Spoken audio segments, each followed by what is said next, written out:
So welcome everyone to our another session of overview of Gita course. We are now doing our class number 40, which is about chapter 11 titled as the universal form. As usual, we will start with our regular Mangalacharan prayers.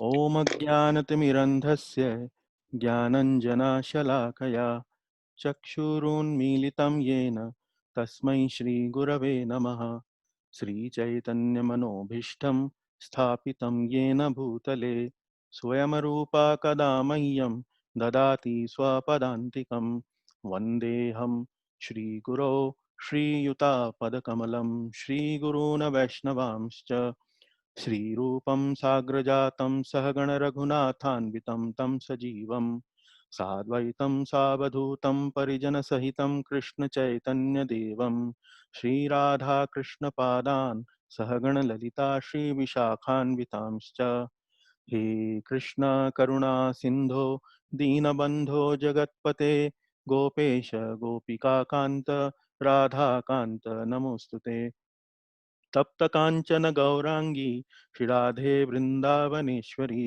वृषभानुसुते देवी प्रणमामि हरिप्रिये वाञ्छाकल्पतरुभ्यश्च कृपा सिन्धुभ्य एव च पतितानां पावनेभ्यो वैष्णवेभ्यो नमो नमः। जय श्री कृष्ण चैतन्य प्रभु नित्यानंद श्री अद्वैत गदाधर श्रीवासादि गौर भक्त वृंद हरे Krishna Krishna Krishna Hare Hare Hare Ram Ram Ram Hare Hare. So Hare Krishna everyone. uh, so this is the slide regarding the overview chart of chapter 11. In the previous class, we had started chapter 11, we finished our chapter 10, and in between the class, we started chapter 11. We more or less covered till the 18th verse of chapter 11, which we will quickly recap in this class. And today we will try to cover the remaining part of this chapter, which is about the universal form of the Lord. In particular, we will finish our fourth section, which is about the Arjuna's experience of the universal form.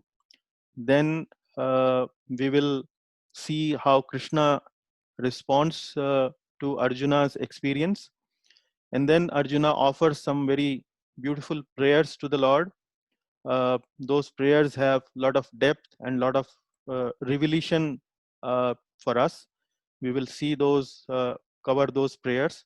And in the end, we will touch upon this point about that the pure bhakti is actually the prerequisite to see any form of Krishna. So let us quickly recap the chapter. Last time I did not share with you the sutra word for chapter 11.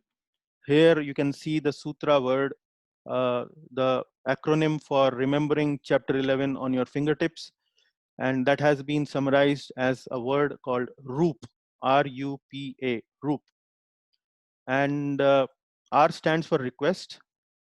By request, in the beginning of this chapter, Arjuna requests Lord Krishna to show his universal form. Then the Lord shows his universal form, which has been described, and Arjuna responds to that, viewing that universal form. And then we have prayers of Arjuna, elaborate prayers of Arjuna while after looking at the universal form.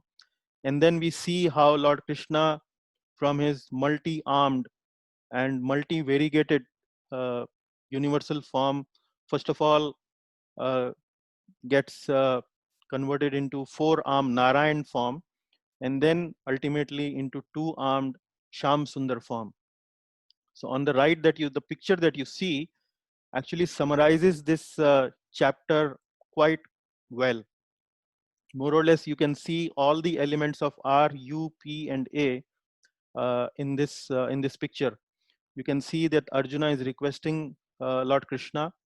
Lord Krishna's universal form can be seen in the background. and on the sidelines you can see the armies are lined up.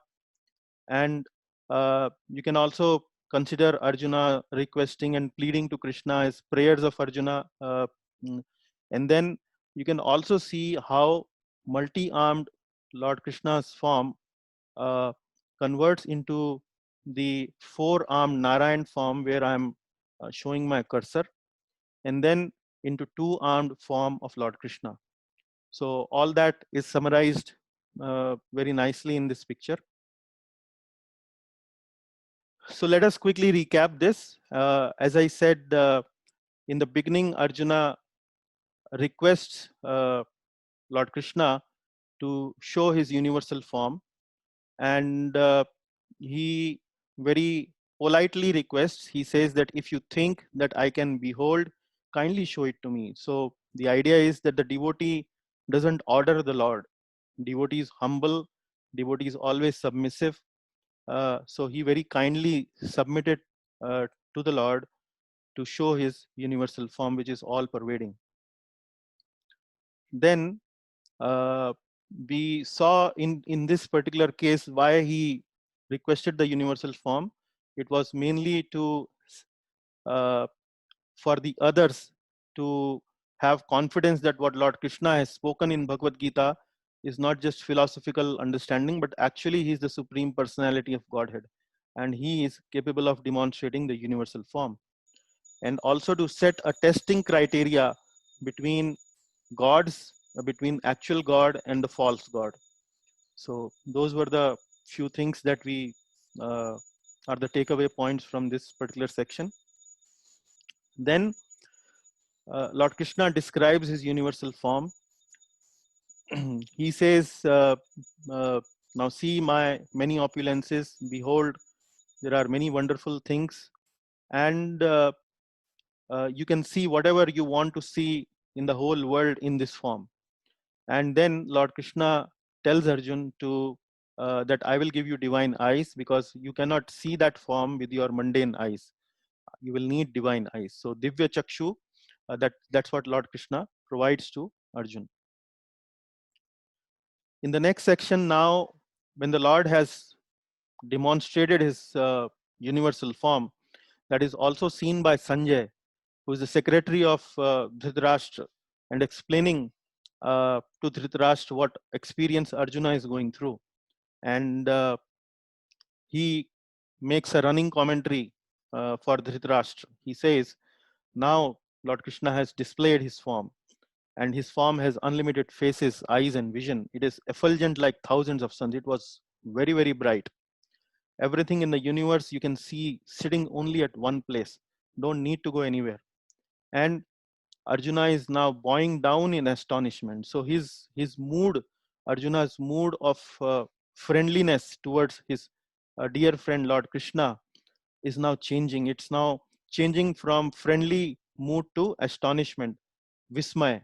In Sanskrit, it's called Vismay. So Vismay Ras he was experiencing right now. Then Arjun experiences the universal form, and you can see in this section how he choose with very selected words and very choicest of words. His experience is mentioned here. He says that he can see Lord Brahma, Lord Shiva, and lot of divine serpents in this form. There are many arms, bellies, mouths, eyes, and whatnot. And then very effulgent, it's very difficult to see, it's spreading like a blazing fire. Then he kind of offer a prayer, more or less a prayer, in which he describes a lot of qualities of Supreme Lord Krishna. He says, you are Aksharam Paramam Vedittavyam, which is supreme primal objective. You are the Vishwasya Param Nidhanam. Nidhanam means resting place. You are the basis. You are the ultimate resting place for all of this universe, all of this creation. Tvam Avyayaha Shashvat Dharma Gopta. You are the maintainer of the eternal religion. And then you are the Sanatana Tvam Purusho Matome. Here he specifically is mentioning he's the supreme person. He's the eternal, ancient, supreme person. So Srila Prabhupada has many occasions in this chapter has taken this opportunity to refute the impersonalist philosophy by quoting Arjuna's prayers. He's saying that the supreme absolute truth is not something impersonal bright light. He's actually a person. He's a supreme eternal Sanatan Purush. He's the eternal ancient supreme person. So every time Prabhupada doesn't miss an opportunity whenever and wherever he sees a possibility to defeat this impersonal conception of the absolute truth. So now we had covered till 18th verse in the previous class. We will start our fresh section from the 19th verse. And in this section, Arjuna will describe and will make a description of the Kala Roop form of the Lord. He will show his experience. Now earlier his mood was of a friendliness. Then that friendliness mood got changed into astonishment, but now slowly his mood is now moving towards fearfulness, and that is what the Kala Roop form of the Lord is supposed to invoke in the heart of the person who is viewing that form. And then Arjuna explains in the following verse, in verse number 19. Anadim dhyantam anantaviryam anantabahum shashisurya netram pashyami tvam diptahutashavakram swatejasa vishwamidam tapantam. He's saying anadim adhyatam anantaviryam. He's saying you are without origin. Anadim means without origin, middle or end. Your glory is unlimited. Anantaviryam. You have numberless arms. Ananta Bahum. Bahu means arm, like the movie had come Bahubali. So you can see you have numberless arms, and the suns and the moons are your eyes. Shashi Surya Netram. I see you with blazing fire coming forth from your mouth. Pashyami Tvam Deepta Huta Shavaktram. Pashyami Tvam Deepta. Deepta means blazing, and Hutasa Vaktram, fire coming out of your mouth. So that's how he's describing. And then burning this entire universe with your own radiance. Swatejasa Vishwamidam Tapantam. So Swatejasa, with your own radiance, you are burning the entire creation. You are burning the entire universe. So his mood is slowly now moving towards fearfulness. Then in the next verse, he's saying the main theme is you are spread throughout. He says, although you are one, you spread throughout the sky and the planets and all space between. O great one, seeing this wondrous and terrible form, all the planetary systems are perturbed. So Arjuna here mentions about that there are some planetary systems which are perturbed. So in the purport, Srila Prabhupada clarifies this point. He says that it appears that not only did Arjuna saw this universal form of the Lord, but others in other planetary system also saw it. So Arjuna, when he was viewing the universal form of the Lord, saw that many other beings from the other planetary system were also having a darshan of this universal form of the Lord, and they were perturbed. They were quite astonished. They were bewildered. Then, in from verse number 21st to 23rd, he mentions, because he is now able to view who else from the other planetary systems are able to see the Lord's form. He then describes how are they reacting to it. He says, all the hosts of demigods are surrendering before you and entering into you. Some of them, very much afraid, are offering prayers with folded hands. Hosts of great sages and perfected beings are crying, all peace, and are praying to you by singing the Vedic hymns. So the Kala Roop form, the form of time, as Srila Prabhupada has narrated it, is supposed to strike fear in the heart of people who or those living beings who are able to see this form. So here it is mentioned, host of great sages and perfected beings are crying, all peace, and they are very much afraid. Kechit bhitaha pranjalayo gro grananti. Kechit bhitaha. Bhitaha means out of fear, and pranjalayo means with folded hands. Kechit bhitaha pranjalayo grananti. So that is how Arjuna is making a description. And then he further continues in the 22nd verse. All the various manifestations of Lord Shiva, the Adityas, the Vasus, the Sadhyas, the Vishwadevas, and the two Ashvis, and the Maruts, the four fathers, the Gandharvas, the Yakshas, the Asuras, and the perfected demigods are beholding you in wonder. So he now mentions a list of demigods. Lord Shiva is there, Adityas, Vasus, Sadhyas, Vishwadevas, and so forth. Uh, and so many demigods he's mentioning that I can see they are beholding you in wonder. They are all able to view your wonderful, magnificent Vishwaroop form, and they are all beholding you in wonder. They are really kind of with awe and reverence, like their mouths open. What is going on? Like that. That's their mood.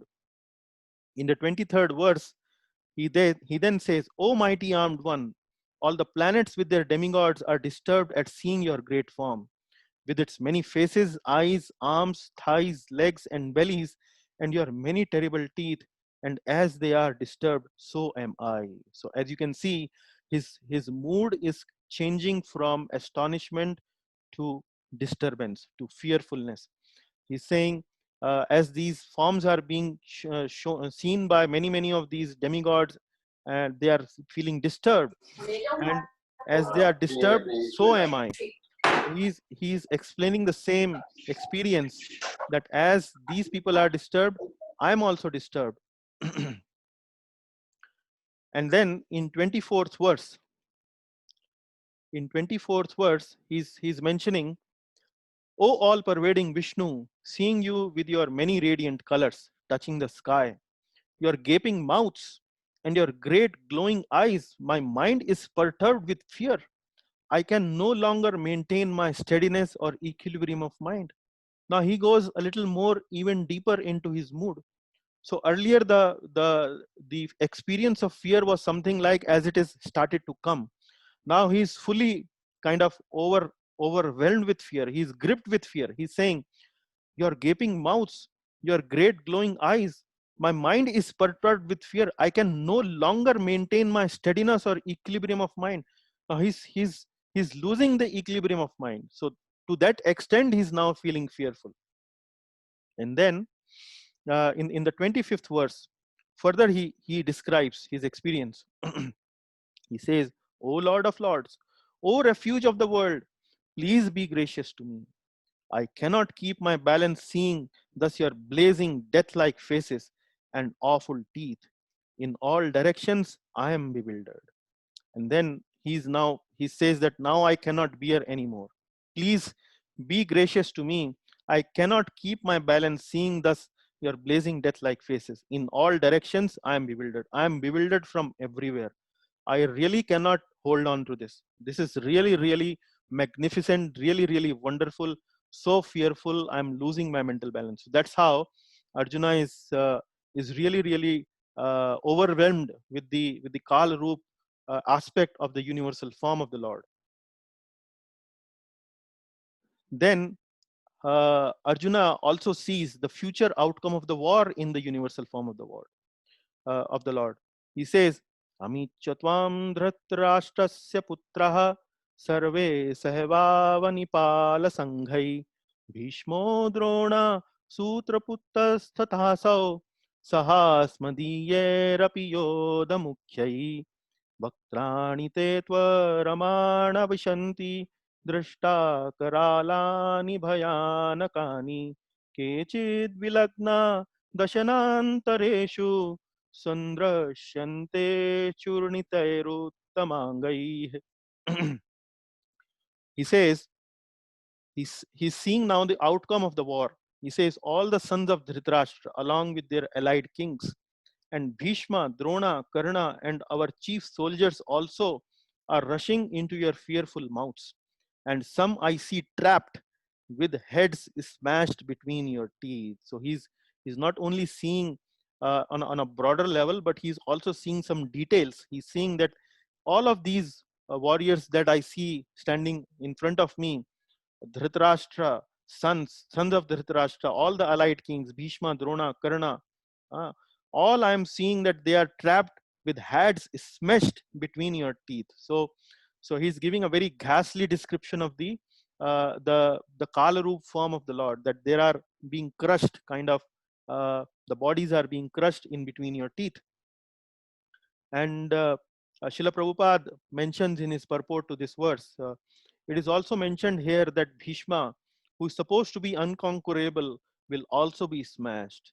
So what the Lord is trying to say, or what Srila Prabhupada is trying to say here, is that no matter how powerful you are, but uh, if you are parting with the side of adharma, you will never be able to sustain yourself. You will be smashed.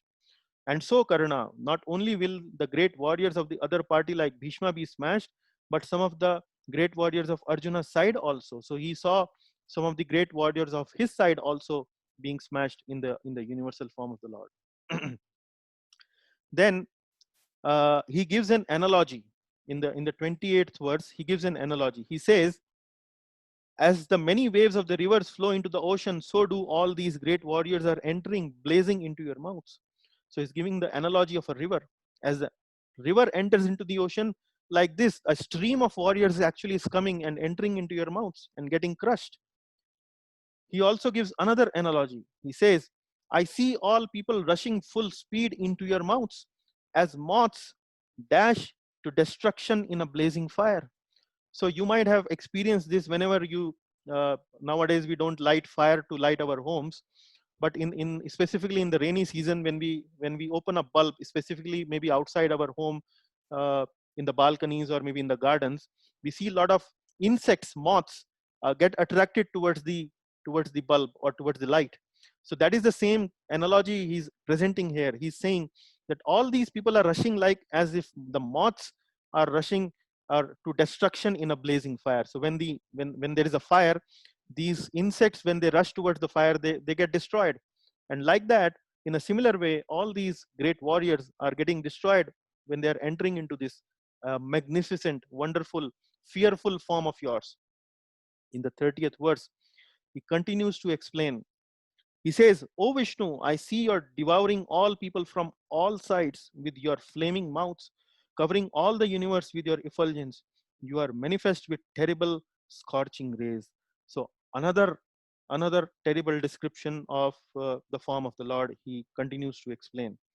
And in the 31st verse, he now actually expresses uh, some doubt. He expresses some uh, uh, some questions. He expresses, although he knows about the Lord, as he have already explained, that you are the Ananta, or you are the Supreme Purusha. But then, just out of astonishment and fear, out of these two feelings, he is now asking two questions. He says, आख्यामि मे को भवानुग्ररूपो नमोस्तु ते देववर प्रसीद विज्ञातुमिच्छामि भवन्तमाद्यं नहि प्रजनामि तव प्रवृत्तिम्. He says, O Lord of Lords, so fierce of form, please tell me, who are you? I offer my obeisances unto you. Please be gracious to me. You are the primal Lord. I want to know about you, for I do not know what your mission is. So he primarily asks two questions. He says, who are you in this ferocious form? What is your mission? Then there is a famous verse from this chapter, uh, which Arjuna will be, which Lord Krishna will be explaining in the verse number 32.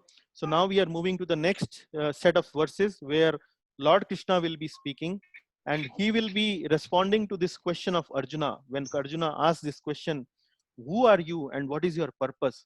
So the Lord replies in his universal form. He says, time I am. So this is actually one of the very famous words. Let us first discuss this verse and then maybe discuss about its fame.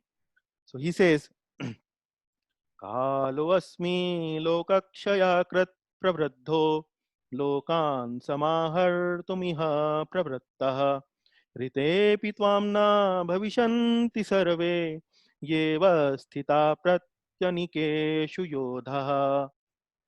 So Lord says, the Supreme Personality of Godhead said, time I am, the great destroyer of the worlds, and I have come here to destroy all people. With the exception of you, the Pandavas, all the soldiers here on both sides will be slain. So here the Lord is giving a response to Arjuna's question, oh my dear Lord, please explain who you are. And here the Lord says, Kalo Asmi, time I am. And then what does I am doing? What is my purpose? Lokakshaya krit pravruddho. Lokakshaya. My purpose is mainly to destroy the world. Pravruddho means great. And I am the great destroyer of the world. Then he says, Lokan samahartumiha pravruttaha.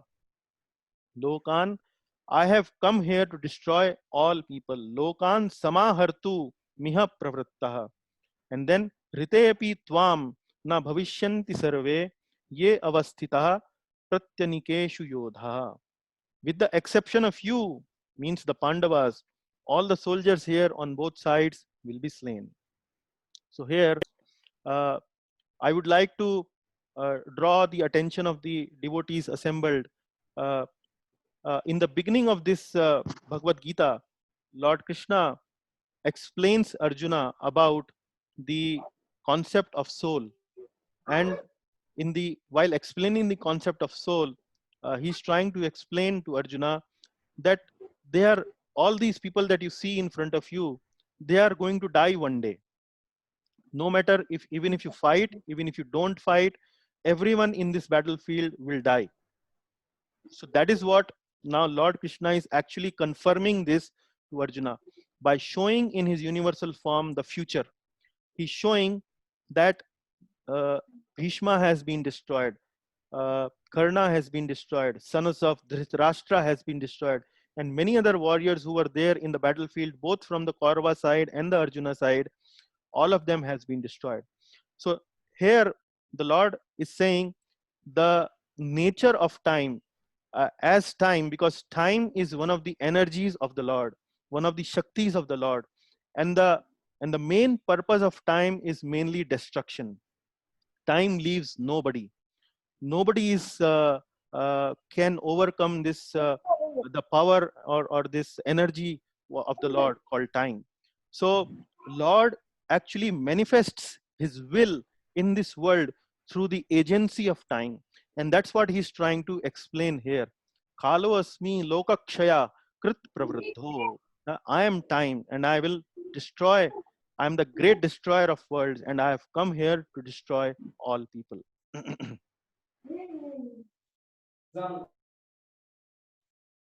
And now I have shown two pictures on this slide, and these pictures have a specific significance here, and that has something to do with when we say, with the exception of you, all the soldiers here on both sides will be slain.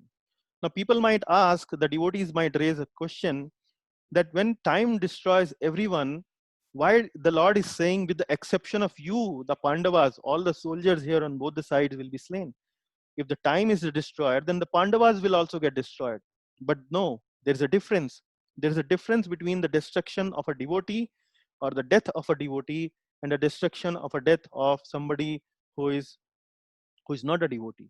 So Srila Prabhupada used to give this wonderful analogy of a kitten in the mouth of a cat versus a mouse in the mouth of a cat. So a kitten also holds, or a cat also holds a kitten in his teeth. But when she holds a kitten in the teeth, she's actually holding it with very gentle care, not to see that the kitten actually feels any pain, or that is something like out of motherly affection, she holds the kitten in his mouth. However, when the same cat pounces upon a mouth and kills that mouth as his feast, then that is something, another form of the cat, another way of cat holding something in his mouth. So the difference between the two is, what is the Lord is trying to say here is, all these people who are adharmic, who are come here and fighting from the adharma side, actually they will all be destroyed. They will all be destroyed. But you who are my devotees, you actually will not be slain. So the Lord is trying to say that I will take care of you. I will take care of your death also. So that is the difference between the death of a devotee and the death of a materialistic person. A materialistic person has no time in this world to think about spiritual pursuits. He simply continues to enjoy life, uh, eat, drink, and be merry is the mantra of such a person. So for such a person who doesn't care for a higher purpose of life, the death comes in the form of a cat who is pouncing upon a who's pouncing upon a mouse. However, for a devotee who is day in and day out is trying and struggling actually to gain some mercy of the Lord, is running, he's walking on the path of devotional service, he's doing his bhakti as much as possible in his capacity. uh, he understands that whatever capacity he has or she has, he's working and he's trying best to attract the attention of the Lord. And he knows that at the time of the death, Lord actually will protect me. He will come and will actually give me a good destination. And if I am fortunate enough, probably I will get the best destination, that is the service unto the lotus feet of the Lord. So that is the difference between how time acts upon a devotee and how time acts upon a somebody who is materialist, who doesn't care about any spiritual elevation in his particular in this life. So that is what the Lord is describing himself as time. Kalo Vasmi Lokakshaya. Now I was mentioning to you that this verse is very famous, and this verse got very very famous specifically by the inventor of the atom bomb, and his name is Oppenheimer. Oppenheimer uh, was so much fond of Srimad Bhagavad Gita that actually he went to one of these foreign universities and to read Sanskrit specifically to understand and learn Bhagavad Gita. And it was very evident in the Oppenheimer speech after that explosion of atomic bomb was done. In that speech, he actually make a specific reference of Bhagavad Gita, and he quotes a specific verse from Bhagavad Gita, and this is that verse.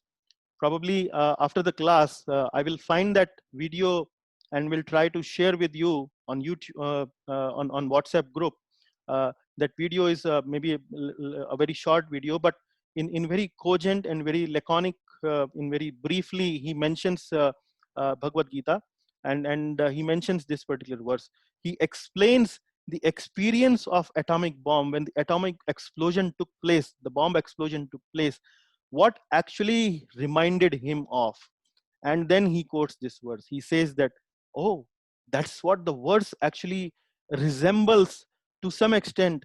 I can relate to this experience of the explosion of atomic bomb to something like that form of Vishwarupa that Lord Krishna has described to that prince Arjuna who was fighting this great battle of Mahabharata.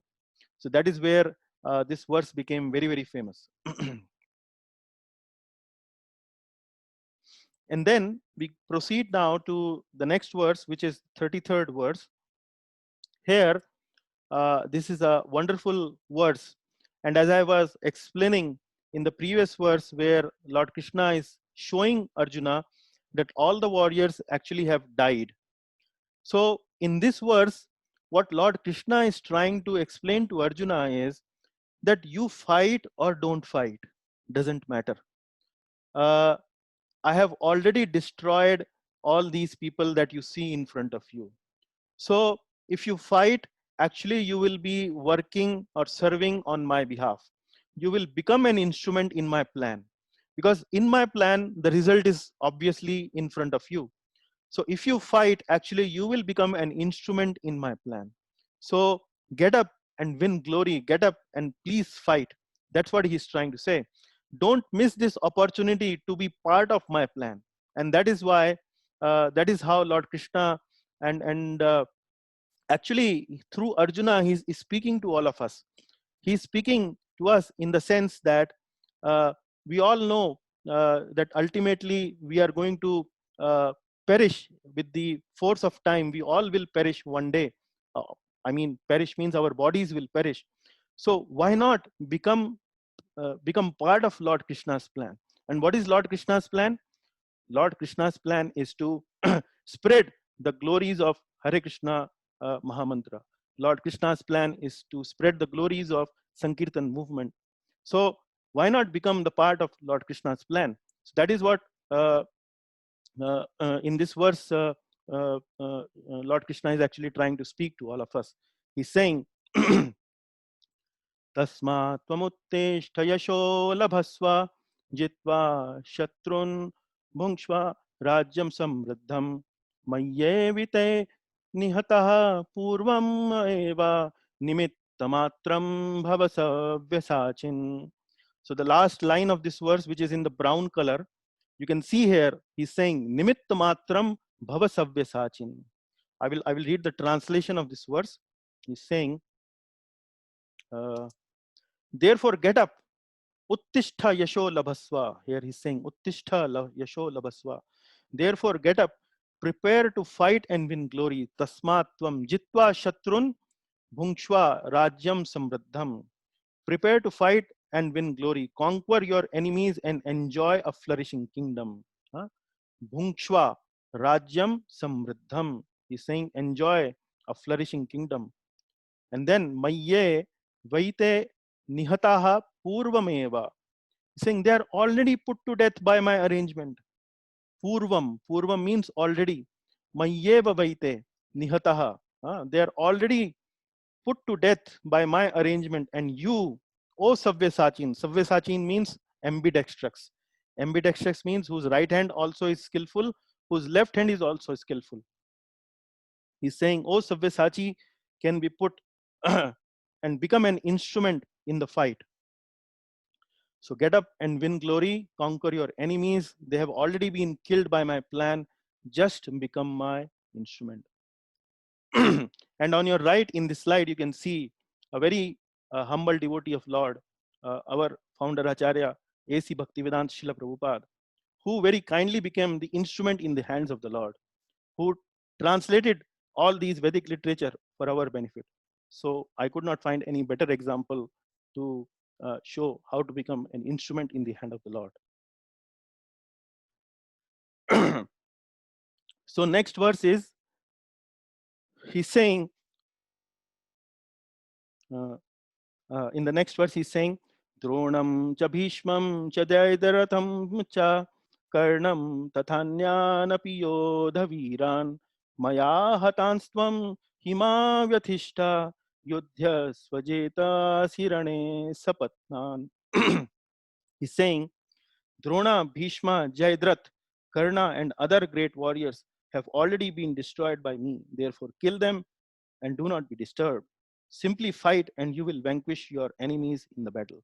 Once again, he's appealing to Arjuna that you know the result of this war. I have shown you. And why don't you become an instrument in my plan? Why don't you cooperate in my plan and actually win ultimate glory? These people like Bhishma, who are unconquerable, who are, the perception about soldiers like Bhishma is something like they are unconquerable. So why don't you become plan in this? You become a part of this my plan and kill these warriors like Bhishma and win ultimate glory. Then in the now in the next section we have Arjuna's prayers. And Arjuna offers some very wonderful and beautiful prayers in which he glorifies the Lord with choicest of words. You would have heard these words in the previous verses also, but it is nice to see how he once again glorifies the Lord again in this section. Are almost 12 verses are there. So he This 35th verse actually has been spoken by Sanjay, and Sanjay now describes the reaction of Arjuna, and he says, Sanjay said to Dhritarashtra, O king, after hearing these words from the Supreme Personality of Godhead, the trembling Arjuna offered obeisances with folding hands again and again. He fearfully spoke to Lord Krishna in a faltering voice as follows.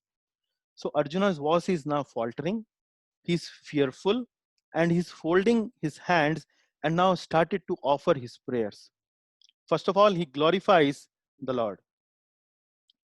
He says, Arjuna said, O master of the senses, the world becomes joyful upon hearing your name, and thus everyone becomes attached to you.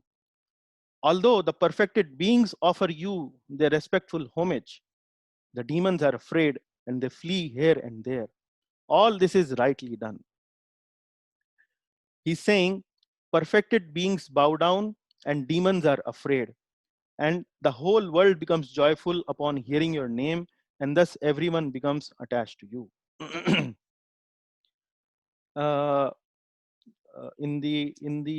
yeah, so he's describing this form and offering his glorification by mentioning that not only I'm feeling the same sentiment, but this sentiment uh, that I'm feeling to bow down before you, actually everyone becomes joyful hearing your name, and everyone becomes attached to you, and they are offering their respectful homage.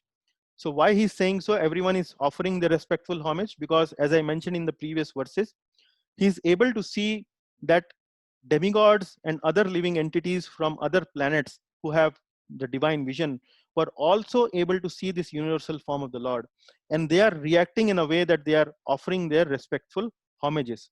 And the demons are actually afraid, but the other living entities who are pious, they are offering their respectful homages. Then in the 37th and 38th verse, more glorification is there for the Lord. He says, O great one, greater even than Brahma, you are the original creator. He says, Kasma chatena nameran mahatman gari yase brahmano apyadikartre.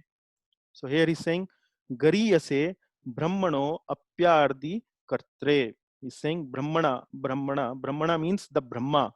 Api, although to the supreme creator. Huh? So he's saying, you are the original creator. Why then should they not offer their respectful obeisances unto you?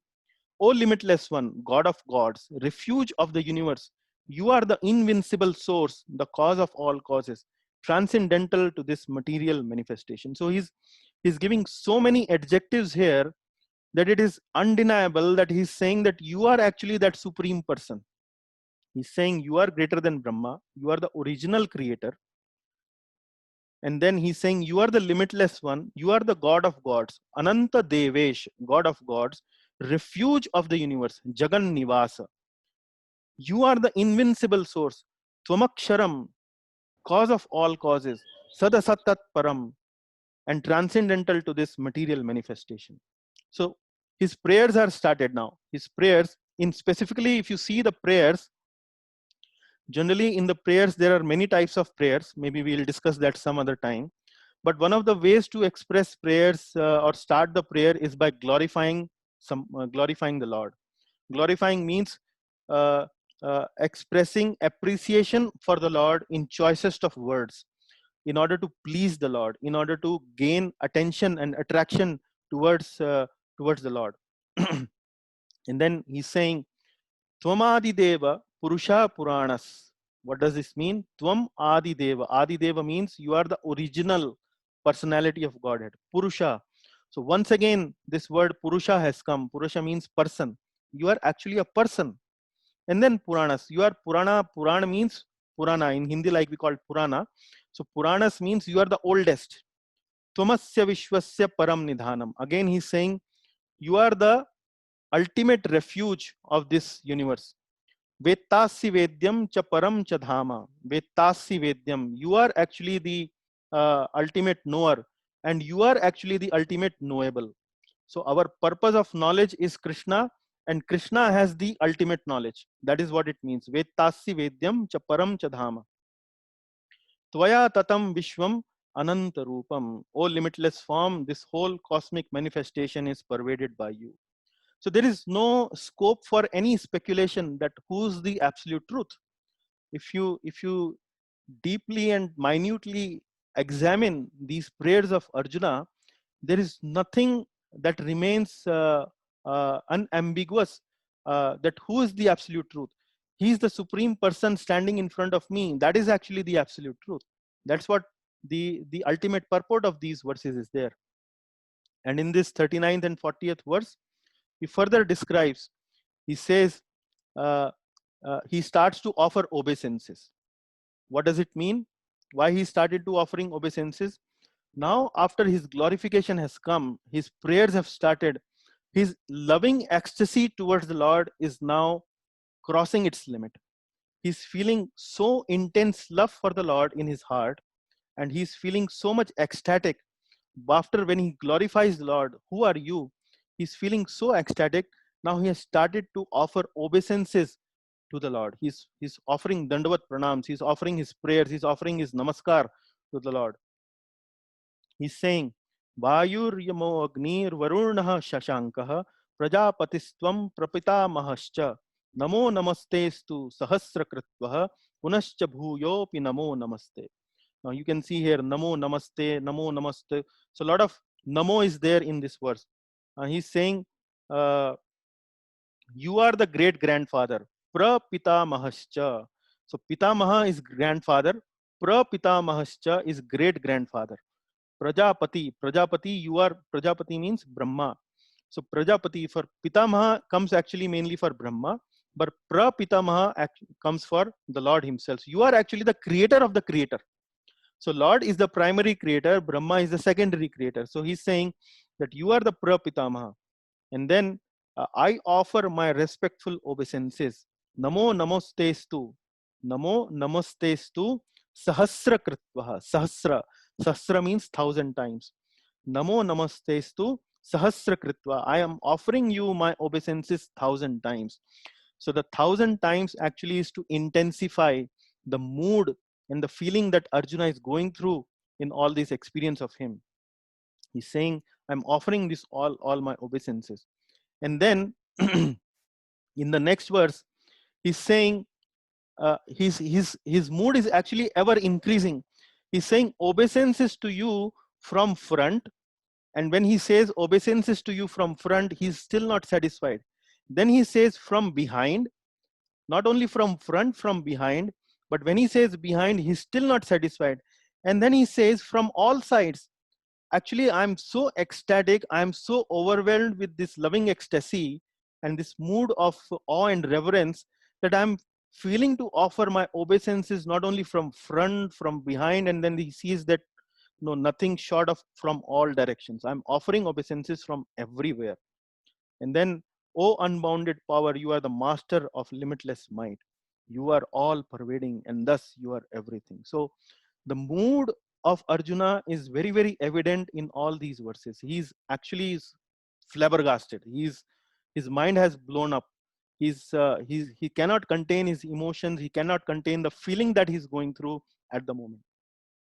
And then with some loving prayers, now a wonderful prayer he offers in 41st and 42nd verse. He says, Sakheti matva prasabham yaduktam हे कृष्ण हे यादव हे सखेति अजानता महिमानं तवेदं मया प्रमादात् प्रणयेन वापि यच्चावहासात्मसत्क्रतोऽसि विहारशय्यासनभोजनेषु एकोऽथवाप्याच्युत तत समक्षं तच्छामये त्वामहमप्रमेयम्. Now, as soon as this overwhelming mood of offering obeisances come into the mind of Arjuna, he once again remembers in his previous dealings with Lord Krishna, actually, he has dealt with Lord Krishna in a very, very casual way, in a very, very friendly way. So when he sees the form of the Lord, such a gigantic and a magnificent form of the Lord, he starts to feeling very, very humble, very, very meek. And he kind of feels a feeling of guilt in his heart. Oh my God, what happened to me?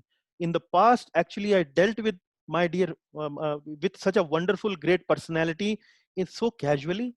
He says, thinking of you as my friend, sakheti matva prasabham yaduktam. Huh? Sakheti matva, I have actually thought of you as my friend.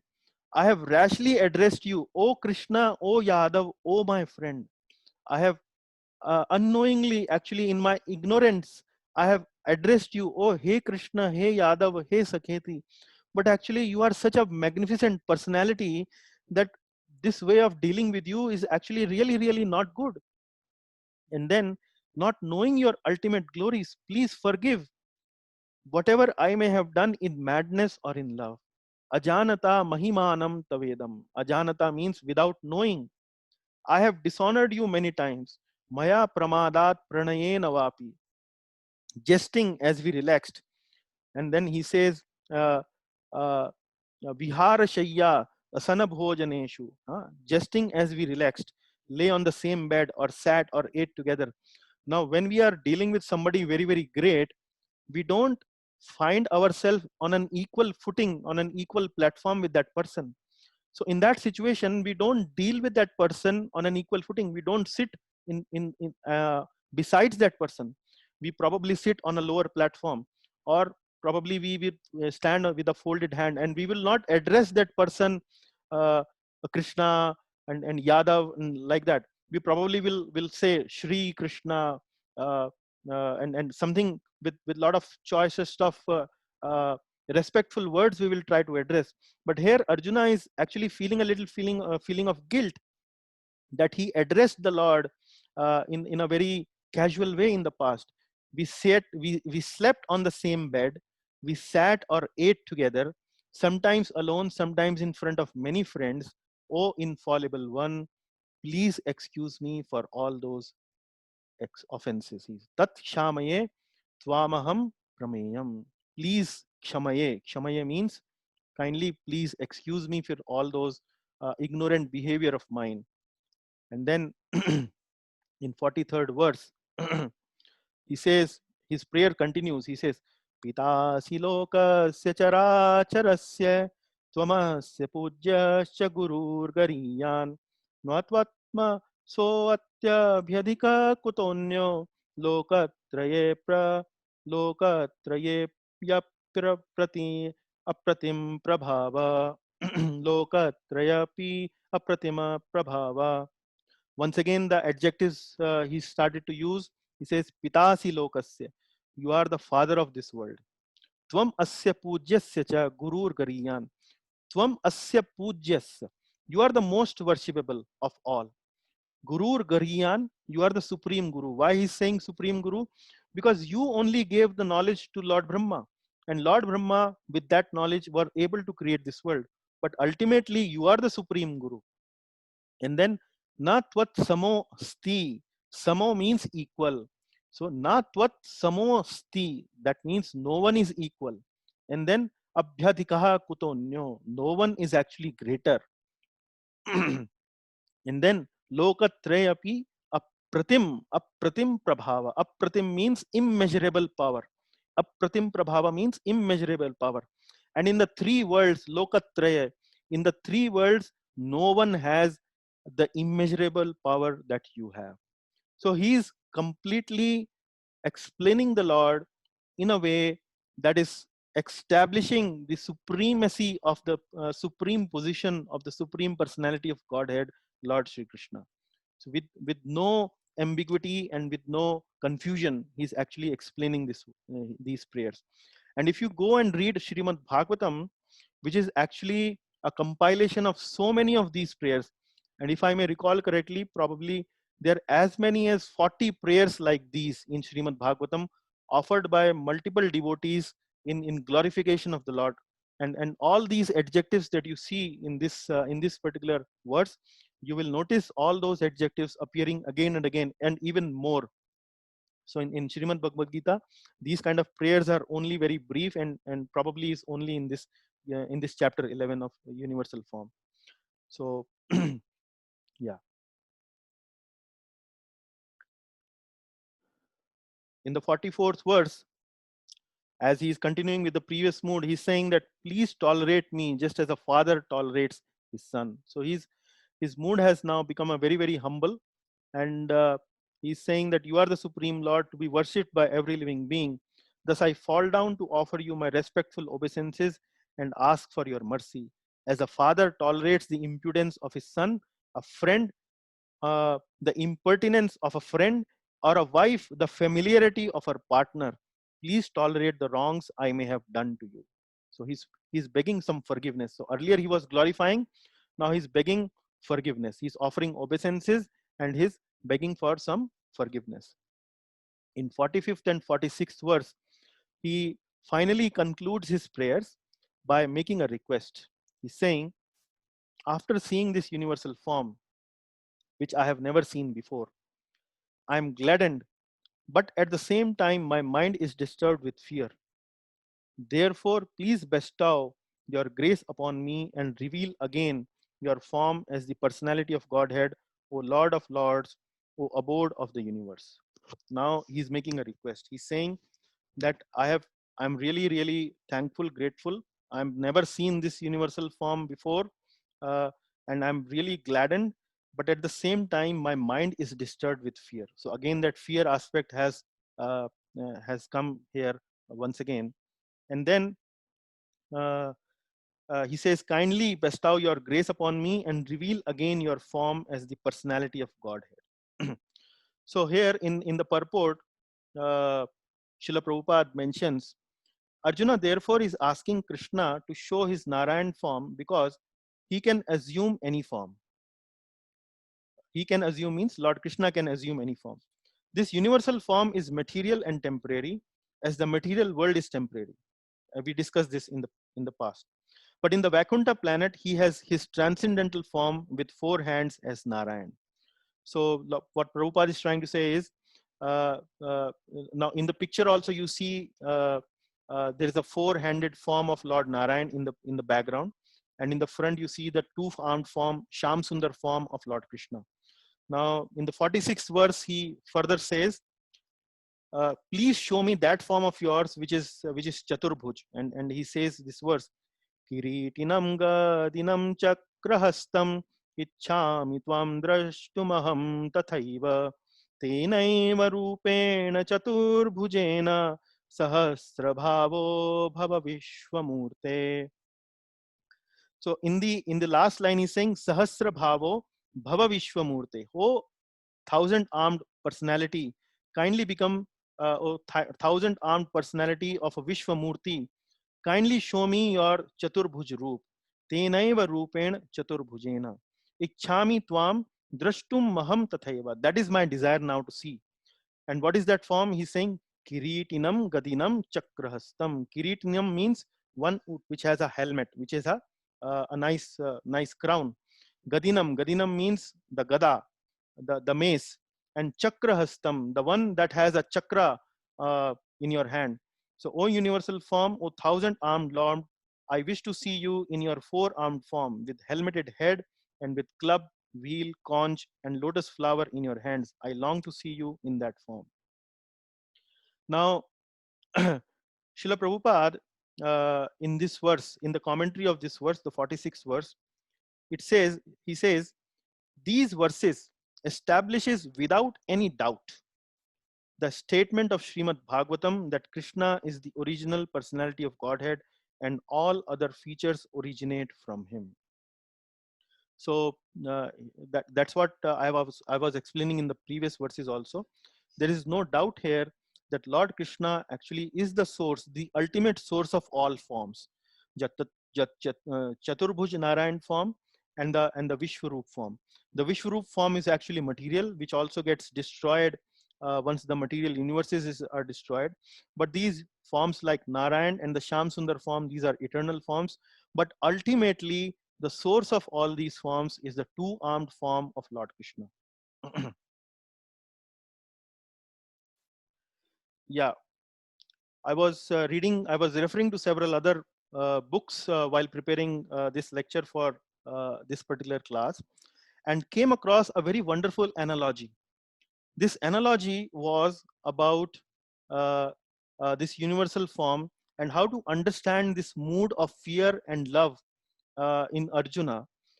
Now, the analogy given is an analogy of a police officer here who is also a loving father. So the analogy is given is that sometimes uh, a child may see his loving father who is also a policeman. The child uh, on a normal basis deals with his father in a very loving way. When the father comes home, he plays with the father, he eats together with the father enjoys together with the kid, they go together for a ride, they enjoy like that. So the kid, whenever he sees the father, he sees that the father is a very loving and a gentle person. But one fine day, maybe by chance, he might see his father, who is a police officer, in action, actually dealing with the terrorists or maybe the gangsters and so on, in a very ferocious way. He might be seeing his father shouting and killing those terrorists or those gangsters with his revolver, with his gun, and his mood is really of that of a soldier, of a police officer, where he's showing a lot of chivalry, he's showing a lot of brevity, and so on. So when the son sees that form of the father, the son actually becomes very fearful. So that is the analogy I would like to present before you. The same mood actually Arjuna is going through. He has always seen his dear friend Lord Krishna in a very friendly way, and now when he's seeing the Kala Roop form of the Lord, he's becoming very fearful. Like the same Kala Roop form when the son sees his father, when his father is in action as a police officer. So this analogy helps us to explain the mood and the purport of the previous verses that we have understood, and we have tried to explain how Arjuna experiences the Kala Roop form of Lord Krishna. Now we are coming to the final section of this chapter, where we will understand that how pure bhakti is a prerequisite to see any form of the Lord. So we will continue here, and this verse is spoken by Lord Krishna. In the 47th verse is spoken by Lord Krishna. Lord Krishna says that I have shown you this form which no one has seen before.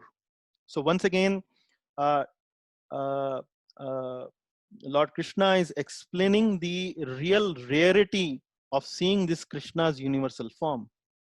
He's saying that this form is, I have never shown it to anyone. And here in the purport, Srila Prabhupada has mentioned uh, that when Lord Krishna went as a peacemaker in the court of Dhritarashtra, then at that time, Duryodhan tried to make Lord Krishna as captive. He wanted to capture Lord Krishna and want to imprison him.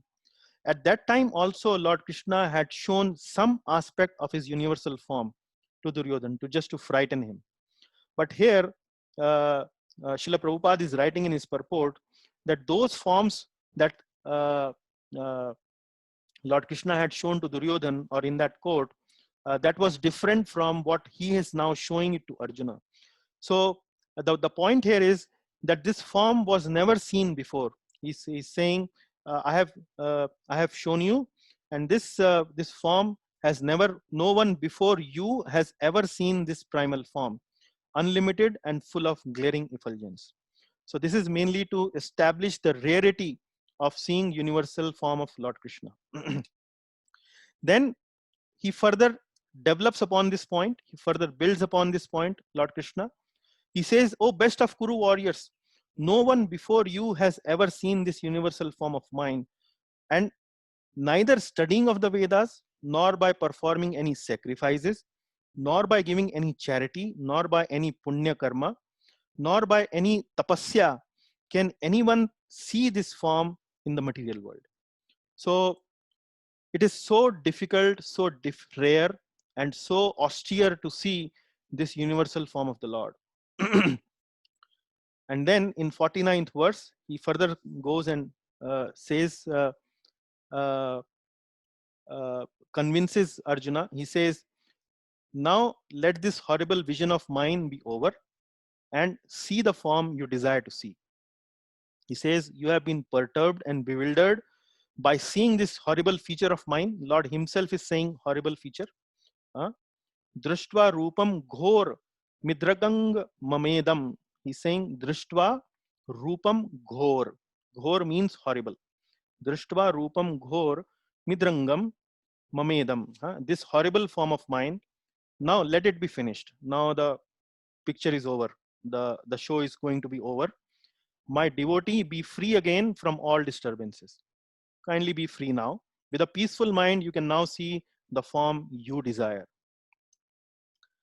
In the yeah, so that's how Lord Krishna convinces and consoles Arjuna in this 49th verse. And in 50th and 51st verse, further the Sanjay comes into action, and he further starts to explain what the Lord did after he spoke this verse. So what Sanjay says is, Krishna now showed Arjuna his four-armed form, and then from the four-armed form, he then showed him his two-armed form. And that's what you see in this picture. This is the Vishvarupa. Ultimately, the Vishvarupa, which is the multi-armed form of the Lord, gets changed into the Chaturbhuj Narayan form of the Lord, with holding a lotus, the chakra, the shankha, and the gada. So these are the Narayan form. This is the Narayan form of the Lord. And then from the Narayan form, he became Krishna, the Sham Sundar, the form that Arjuna really liked or wanted to see. So here Sanjay says, the Supreme Personality of Godhead Krishna, having spoken thus to Arjuna, displayed his real four-armed form and at last showed his two-armed form, thus encouraging the fearful Arjuna. So here the last line of this 50th verse says, Bhutva punha Saumya Vapur Mahatma. Saumya means elegant. Saumya means uh, the beautiful form. Vapu means body, or Vapu means body. Bhutva punha Saumya Vapur Mahatma. So that's what, oh great one, the Lord now showed him the form which is Saumya, which is pleasing. Then in the 51st verse, Arjuna speaks this verse. He says, दृष्टवेदं मानुषं रूपं तव सौम्यं जनार्दन इदानीमस्मि संवृत्तः सचेतः प्रकृतिं गतः. He says, when Arjuna thus saw Krishna in his original form, he said, O Janardana, seeing this human-like form so very beautiful, I am now composed in mind and I am now restored in my original nature. Now here the word is drashtve Drishtvedam Manusham Rupam. Drishtvedam Manusham Rupam. Manusham Rupam means the human-like form. When Arjuna thus saw Krishna in his original form, I am now composed in mind and I am restored in my original nature. So he feels very, very happy. The ghastly form or the very disturbing form, the Kala Rupa form is now over. I am now able to see your wonderful, loving form as Sham Sundar.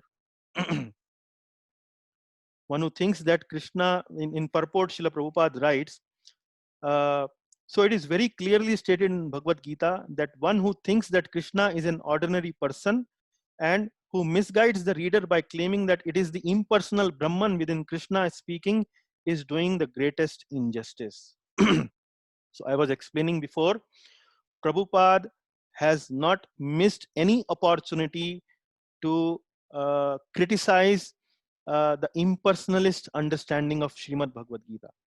So you might find that many commentators present Srimad Bhagavad Gita where whenever it is said that Lord Krishna is speaking, then they actually translates this as, it is actually not Krishna is speaking, it is actually the unborn the impersonal something within Krishna, actually he or she or whatever, that is speaking. So here Prabhupada is taking no opportunity, is not missing any opportunity to to uh, to criticize that particular commentators of Srimad Bhagavad Gita. He's saying that Bhagavad Gita, in every step, everywhere, it is stated there that Krishna is not an ordinary person who misguides.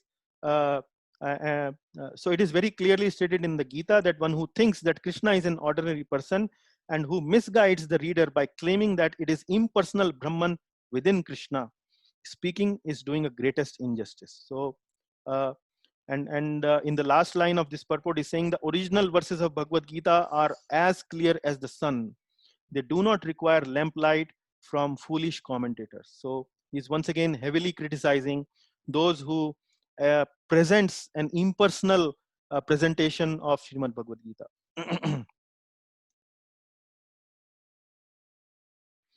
In the 52nd and the 53rd verse, we will further see what's going on.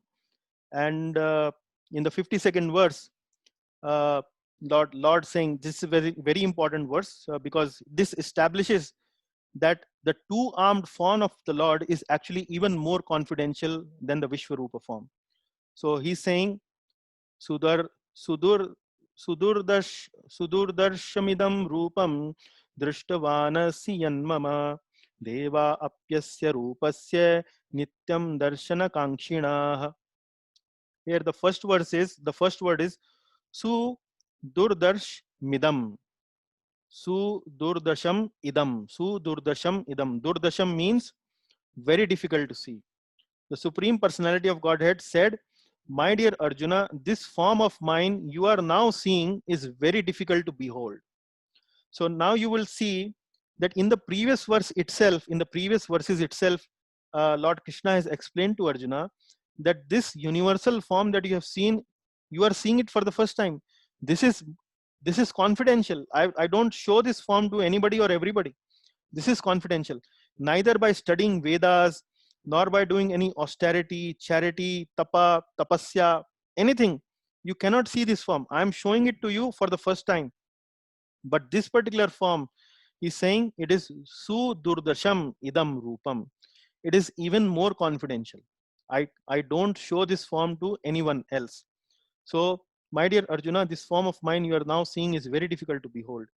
Even the demigods are ever seeking the opportunity to see this form, which is so dear. In the 48th verse of the chapter, Lord Krishna, okay, we have already discussed that point, which Prabhupada is now mentioning. So the point is that the two-armed form of the Lord is even more confidential than the Vishwarupa form. And in the 53rd verse, the form you are seeing with your transcendental eyes cannot be understood simply by studying the Vedas, nor by undergoing serious penances, nor by charity, nor by worship. It is not by these forms I can be seen like I am. Again, he's giving the same example, and that with the study of Vedas and with by undergoing severe tapasya and dana, nobody can actually become qualified to see. But in the coming verses, Lord Krishna actually will tell what actually is the qualification to see this form. And then we should not be, Srila Prabhupada in the purport of this 53rd verse, he is mentioning, nor is his to be understood by persons who is officially go to the temple to offer worship. They make their visit, but they cannot understand Krishna as he is. So what he's trying to say here in the purport is that simply by following some Vedic rituals, like for example going to the temple and doing all those mundane rituals, it is not that simply by making that visit you will become qualified to Krishna, to understand Krishna as he is. For that, what qualification is needed, that is actually explained in the coming verse. Now these are the last two verses of this session, and these are supposed to be one of the two very important verses which we will try to understand a little bit in a little more detail. Here is saying, Bhaktya tvananya shakya ahamevam virdho Arjuna yatum drashtum cha tatvena praveshtum cha parantapa. So my dear Arjuna, Only by undivided devotional service can I be understood as I am standing before you, and can thus be seen directly. Only in this way can you enter into the mysteries of my understanding. So here is saying, Bhaktya tu ananya shakya aham evam vidho Arjuna. Only by undivided, ananya means undivided devotional service. Devotional service means bhakti. Tva means only. So he's saying only by undivided devotional service, aham evam vidho Arjuna, can I be understood as I am. Only in this way it is possible to know me. Gyatum drishtum cha tatvena praveshtum cha parantapa. So only in this way you can understand me. So in the purport of this 54th verse, Srila Prabhupada actually has spent almost 4 pages. And while spending these 4 pages, he mentions a very important verse from Srimad Bhagavatam. He gives a lot of references from Vedic literature, which further establishes the fact that the form of the Lord, which Arjuna actually is seeing now, is actually the most confidential form of the Lord. He's saying, here he is giving one reference from Srimad Bhagavatam, which is, this reference is, Ete chamsa kalha pumsha krishnastu bhagwan swayam. So this is one shloka that appears in Srimad Bhagavatam. And this shlok that appears in Srimad Bhagavatam comes after a series of verses. And in this series of verses, there is a description of multiple incarnations or multiple avatars of the Lord. And after that, those verses, this verse comes which says, Ete chamsa kalha pumsa krishnastu bhagwan swayam. So among all these descriptions that I have given, that are given now in Bhagavatam, now in this list, Krishnastu Bhagavan Swayam, which means among all these incarnations, actually what is the position of Lord Krishna? He is Krishnastu Bhagavan Swayam. He is actually the Swayam Bhagavan. He is the origin, the Adi Purush, from where all the incarnations actually come. So that is the description that is coming in Srimad Bhagavatam. So you can see here in the picture, what I'm trying to establish is that with the devotional service, with the loving devotion and with the bhakti of the Lord, actually the unalloyed devotion of the Lord, only and only the Lord can be understood the way he was presented before Arjuna at that moment in time. And this is the final verse of this chapter. We will conclude this class with this verse. And Srila Prabhupada in his purport have mentioned this is actually the essence of Gita. This particular verse is the essence of Gita. And here he's saying that what the essence is, that perform bhakti and attain Krishna. If you want to attain Krishna, there is no other way than to just perform bhakti. So this verse is mat karma krin mat paramo mad bhakta sanga varjitaha nirvairai sarva bhuteshu yasa mama eti pandava. So here the qualification to attain Krishna has been described, and the middle part of the words means mad bhaktaha. So again it is to establish that who can attain Lord Krishna. He's saying mat karma krin. Mat karma krit means engage in doing Lord Krishna's work. Engage in whatever work you are doing, do it as an offering to the Lord. And then while doing this work, become free from material attachments. Sangavarjitaha. Don't have any materialistic ambitions while you are doing work for the Lord. And then nirvairaha sarva bhuteshu yaha samam eti pandava. And then you should do that work in the consciousness which should have no enmity towards any living being. Nirvairaha sarva bhuteshu samam eti pandava.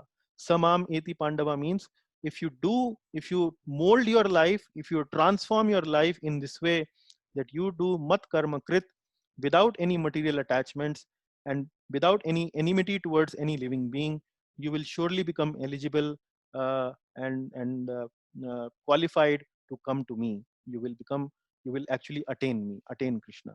So this is, you can say, here Lord Krishna is speaking in front of Arjuna in the battlefield, and he's encouraging Arjuna to fight the battle. So he's actually encouraging him to mat karma krit, engage in doing my work. Kindly get engaged in the battlefield. And I'm pasted a picture here just to give an example of what does it mean engage in doing my work. I pasted a picture of Srila Prabhupada, who is engaged in doing some cooking service for the devotees, and that is actually how uh, uh, we can also in our lives engage in activities where we can whatever activity we do, we should do as an offering for our beloved Lord Shri Krishna. And in the purport of this verse also, Prabhupada has given multiple examples of what does it mean of engaging in doing my work, where he says you can build temples for the Lord. Even if you can't build a temple, you can actually go to the temple, clean the temple, and you can offer flower to the Lord. You can offer tulsi leaves to the Lord. So multiple examples he gives of performing bhakti, and what does it mean to engaging in doing Lord Krishna's work. So with that, I would like to put this class to rest and open the session for any questions and any discussions. I'm really grateful for your time, and thank you very much. All glories to Srimad Bhagavad Gita. All glories to Srila Prabhupada.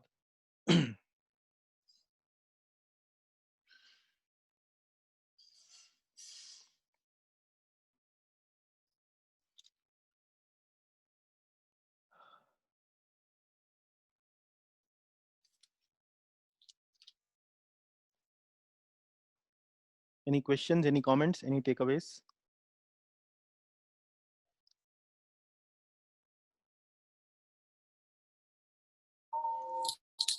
हाँ जी, आपकी आज्ञा से कुछ बोलूं जी? हाँ बोलिए। हरे कृष्णा। बोलिए बोलिए जी। हाँ, ये प्रभु कृष्ण को, गुरु कृष्ण को, भगवान कृष्ण को ये सब इसलिए कुछ करना पड़ा, अपना विशाल रूप दिखाना पड़ा, क्योंकि अर्जुन को संशय था। वो इनको अपना कजन समझते थे, हमेशा मित्र समझते थे, दोस्त समझते थे, रिश्तेदार समझते थे, और इसलिए उनको जब ये नहीं, उनका कोई भी तथ्य अर्जुन को नहीं भाया, तो उनको आखिर में अपना विशाल रूप दिखाया जी। जब विशाल रूप देखा तो तब उसके सारे संशय दूर हो गए, जो कि आपने बड़े विस्तार से बताए हैं जी। वो जो आपने दुर्योधन वाला भी बोला कि जब उन्होंने उधर जाकर उनकी बात नहीं मानी और उनको बोला कि वो गलत हैं, तो फिर उसको बोला अच्छा तो फिर मेरे को पकड़ो भाई, जेल में डालो, मेरे को जंजीरों से बांधो, मेरे को ये करो करो जी। वो कितने भी उनके शक्तिशाली सोल्जर थे, वो जंजीरों को ला नहीं सके। घीस बड़ी मुश्किल से दुर्योधन को खुद करनी पड़ी, नहीं तो वो भी यही सोचता था कि ये मेरे कजन ही है जी। तो ये सारा कुछ तभी पॉसिबल है जब तक हम अनन्य भक्ति, अनडिवाइडेड डिवोशन टू, हाँ जी, जिस दिन हमारे अंदर अनन्य भक्ति का भाव आ जाएगा जी, तो फिर हमको भी वो पूरा तो नहीं दर्शन हो सकता जी, लेकिन थोड़ा मेरा भाग्य है जो भी है जी, नहीं उनको किसी न किसी रूप में कई बार दर्शन करता रहता हूँ। हाँ, तो ये आपके साथ भी अभी जुड़ा हूँ तो इसमें भी काफी उसमें मेरे को फायदा हो रहा है। हाँ, एंड काफी आपका कृपा है हम सब पर, और बनाए रखना ऐसे चलते रहने दे। धन्यवाद। हरे कृष्ण। धन्यवाद। जहाँ तक आपने बोला है, जहाँ तक आपने संशय की बात कही है, उसमें मैं आपका ध्यान एक श्लोक पर दिलाना चाहूंगा कि भगवान अर्जुन को कैसे देखते थे। और उसमें जो चौथे अध्याय में जो तीसरा श्लोक है, वहां भगवान अर्जुन के लिए बोलते हैं भक्तो सी में सखा चेती। तो यहाँ पर जो डिस्क्रिप्शन आया है, वहां भगवान कहते हैं, here the Lord says that you are actually my devotee and you are my friend. So Arjuna always understood Lord Krishna as supreme personality of Godhead. But as I was mentioning to you in the previous session also, because of the Yogamaya potency of the Lord, these pure devotees, for example, like Arjuna and Yudhishthira, they are covered by the Yogamaya potency of the Lord, in which the Yogamaya actually makes them forgetful that he is the Supreme Personality of Godhead. Because otherwise, the kind of loving dealings these devotees have with the Lord, it is not possible. So in the verse, if you see the 4th chapter, 3rd verse, the Lord Krishna categorically says, Bhakto si me sakha cheti rahasyam hriyade tuttamam. Because you are my devotee, you are my friend, and can therefore understand the transcendental mystery of this science, I am speaking to you. So the relationship with Arjuna as a devotee was already established even before this war happened. And I explained you the reason why. Yeah, the Sanchya part was not there.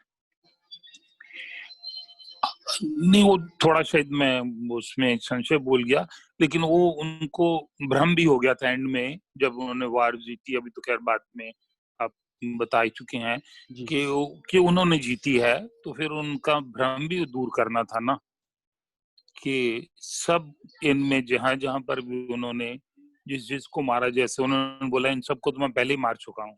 जी जी जी जी। कि अभी तो इस युग में पार्थ या अर्जुन या जो भी आपका नाम है उसको यश दिलाना है, इसलिए तुमको निमित्त मात्र बना रहा हूँ। तो okay, we'll discuss when we come to that point. We'll discuss. Yeah. Okay. Hare Krishna. Hare Krishna. Thank you. Thank you. Hare Krishna. Yes, Prabhu. Yes, Manish Prabhu. Hare Krishna. So in the universal form, you explained that Lord Krishna showed all the future, correct, to Arjuna. Yeah. Correct. And he also showed that so many people will get destroyed or so many people will get killed from the Kaurav side and also from the Pandava side, correct? Correct.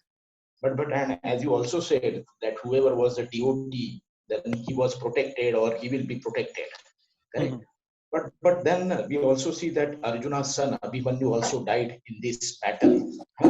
Why he was not protected by the Lord in that case? See, the protection. How do we explain this? Yeah, the protection is not necessarily physical. Protection means, see, for example, protection doesn't mean that the death will not come to a devotee. As I was explaining in the slide, death to a devotee means a cat has taken a kitten in his mouth with very gently. So when the death comes, the devotee is not fearful. He understands that the time now has come where now probably he will get a fresh body, and using that fresh body, actually he will be able to serve the Lord with even more agility and sincerity. Or if he's fortunate enough, probably he will go back to his lotus feet. So the devotee, for devotee, the death is something, an opportunity to either increase his status in this cycle of birth and death, or to reach the ultimate destination. But for somebody who is a materialist, who is not a devotee, or actually who is of a materialistic mentality, there is no guarantee what's going to happen to him or her.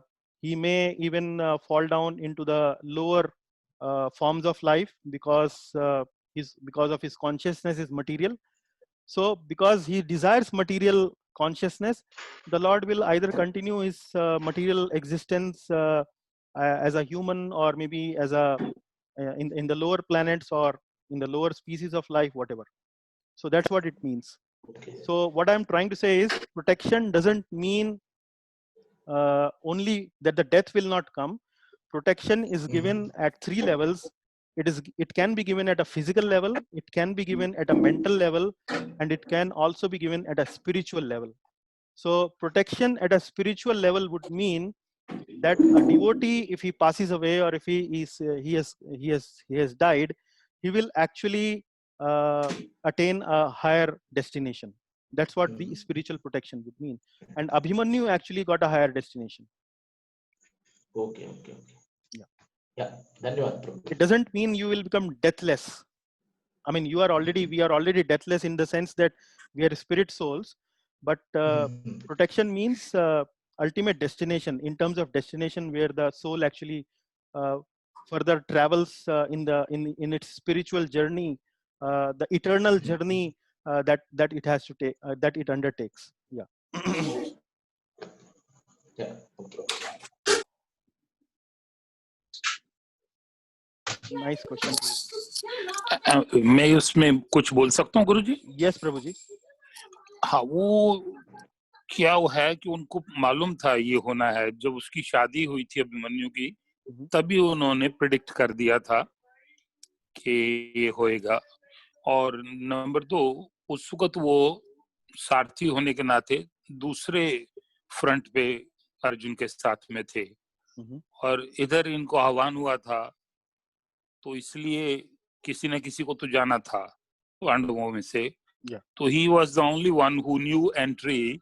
क्यों गर्भ में वो जब सुना रहे थे अर्जुन अपनी पत्नी को, तो वो फिर उनको नींद आ गई थी. But Prabhuji, the question was different. Question was about whether why he died, why he was not protected, because Arjuna, Lord Krishna mentioned that except you, all of these will be destroyed. So the question actually specifically was why Abhimanyu died actually. So that's what I was trying to respond to, Manish. हाँ, उसका तो उसके साथ भी इनका वो जो जब द्रौपदी का चीरहरण हुआ था, तो उनको डिफरेंट नामों से बुलाती रही, तो वो आए नहीं. और एक और दूसरा युधिष्ठिर ने उनको बोला था आप अंदर नहीं आएंगे. तो लेकिन जब उन्होंने बोलते रहे, बड़े बड़े डिफरेंट नाम लेते रहे, जब उन्होंने बोला घटघट वासी मेरे को आके बचाओ, मेरी वो करो, तो तब वो आए थे, क्योंकि उनको प्रॉपर नाम से बुलाया गया था. Okay Prabhu ji. Okay. Hare Krishna, Hare Krishna. Any other question?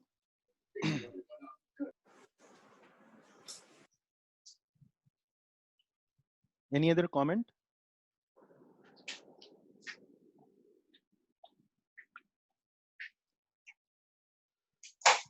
Okay, in that case, we will put the class to rest. The next class we will organize on chapter number 12, the devotional service. Which is devotional service, important chapter, a small chapter, only 20 verses. So kindly be with us again next time, next Saturday. Thank you very much. Hare Krishna. Hare Krishna. Thank you, Prabhuji. Hare Krishna. Hare Krishna. Hare Krishna. सबको हरे कृष्ण, सब सत्संगियों को हरे कृष्ण.